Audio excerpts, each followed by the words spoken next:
Charlène de Monaco semble enfin se rétablir d'une situation on ne peut plus inquiétante.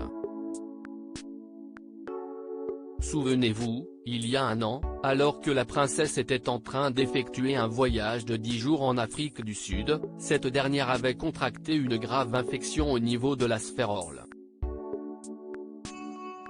Suite à cette maladie, Charlène de Monaco avait été contrainte de rester éloignée du prince Albert et du Rocher pendant au moins 7 mois.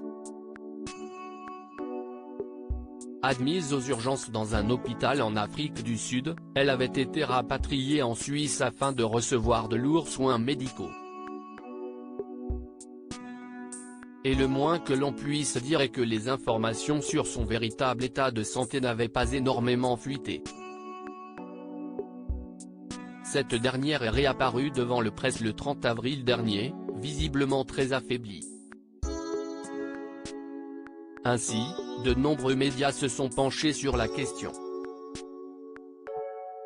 Le magazine américain You a ainsi publié ses recherches, déclarant que Charlène de Monaco aurait notamment été victime d'une lourde crise d'épilepsie après avoir été opérée des sinus et subi une greffe osseuse.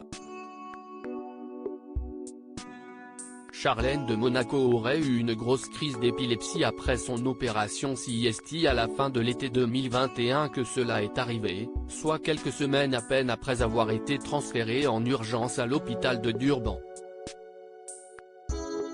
La princesse de Monaco s'est évanouie après une opération particulièrement éprouvante car elle n'a pas pu se reposer convenablement, d'après les sources du média You.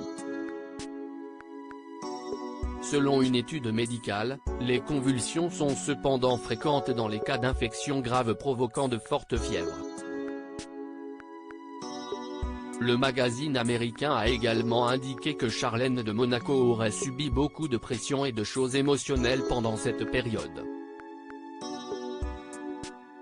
Au cours de ces 7 mois passés loin de son mari et de leurs jumeaux Jacques et Gabriella, la princesse avait par ailleurs conscience que les regards du monde entier étaient tournés constamment vers elle. À comprendre, une convalescence placée sous le signe du stress.